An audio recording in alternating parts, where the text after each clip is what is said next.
guys, it's DevMonkey here. Today we're going to be talking about something rather interesting concerning Modern Warfare 2. Now, thanks to Ralph's Valve, who's a credible Call of Duty leaker, he's actually managed to find out that there's certain things reshaped in terms of skill-based matchmaking for Call of Duty Modern Warfare 2. Now, if you want to read this for yourselves, guys, I will leave this all linked down in the description. Make sure you guys check that out. And without further ado, let's get into this. So, skill-based matchmaking, or SBMM, has become a hotbed of discussion over the last few years, and continues to be a source of concern amongst fans of the franchise. Activision has since sought out an improvement to the skill-based matchmaking framework, assigning a subsidiary studio, Demonware, with curating and refining the system. An associate close to Call of Duty describes skill-based matchmaking as, quote, complicated but pragmatic. We're always looking for ways on improving every facet that contributes to a product's success. That's the initiative. SBMM is one of those things, as it's really a matter of trial and error. Skill-based matchmaking plays an important role in sustaining and thriving a player base, and with Vanguard failing to meet the expectations, Activision has had the chance with wiping the slate clean and reviewing the system in place. A collective R&D, or research and development, effort from several studios contributing towards creating a liberal yet sensible system. A system that accommodates all brackets of skill, high and low. An associate briefly mentioned that the new framework will become less debilitating for the better margin of players, instead of penalising them, whilst allowing for a protected bracket to coexist for lower skilled players. Matchmaking bot pools. With a breakdown of the SBMM system, there are alleged plans to incorporate bot pools, or PvPvE, for the new DMZ mode and Warzone 2 on the condition that a player's statistics are eligible to enter these lobbies. With the overhaul in AI, or artificial intelligence, they'll be able to track a player's level of skill throughout a match, levelling and countering smurfs or outright removing the players from the matches. With Call of Duty newly integrating bot pools, an associate asserted that this particular system will cater to a specific subsection of players in mind, the handicapped. One of many accessibility options to be introduced, ensuring that as many fans as possible have a chance of experiencing something that may have previously been unplayable to them. Now, this might be the killer blow for Modern Warfare 2, but disbanding lobbies. Disbanding lobbies are supposedly here to stay. Regretfully, I absolutely hate disbanding lobbies personally.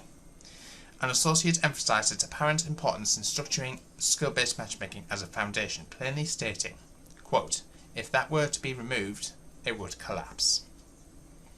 An associate then went on to mention that skill-based matchmaking has only become a topic of discussion internally on the back end of Modern Warfare 2019, where a plan of action then followed soon after. Technically, the teams were not prepared for Modern Warfare 2019's wild success. The system utilised for that game was placed on full display. It was outdated. It's been put through the ringer with recent titles, but it's constantly in development and maintenance. So, I honestly don't know how I really feel about this. I personally think that disbanding lobbies should be removed, because you can't,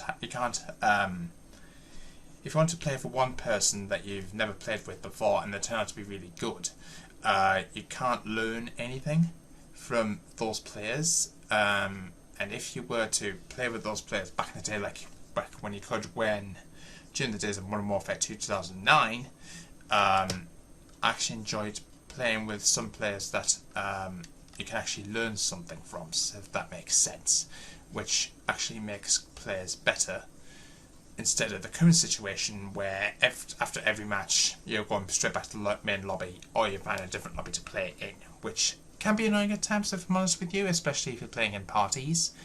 But I want to know what you guys' thoughts of this. Let me know in the comments box down below. I personally think that if you want to play with a certain player that, again, like I say, you've never met before and they turn out to be really good, you want to stay with that player so you can actually learn and progress your experience, if you will. I want to know what you guys' thoughts of this. Let me know in the comments box down below. Keen to get your guys' views on this. Let me know in the comments box down below. Now, some people may have realised and noticed that Call of Duty have actually sent out the communication email from the Activision email account, and as you guys can see, we've got a slightly updated Modern Warfare 2 logo. Now, just ignore the little play button in the middle of here, and this link actually does take you to the official trailer, the very first trailer that we got for Call of Duty Modern Warfare 2. I actually decided to, or what I want to describe as redesign it. Well, not redesign, but slightly alter, well, get rid of this play button, for example, and actually copied the image over onto Photoshop, slightly edited it, and came up with this, which, now this actually, I actually made this edit. The MWII Ghost actually noticed that edit that I've created, and actually, some people seem to like the new, cleaner version of the Modern Warfare 2 logo, so I want to know your guys' thoughts of this. Let me know in the comments box down below. Keen to hear your guys' views and interest in this game. Let me know in the comments box down below what you think. Make sure you guys subscribe to the channel if you're new, hit the notification bell so you don't miss an upload, thumbs up if you're excited for Modern Warfare 2 release, and I'll see you in the next one. Until then, peace out.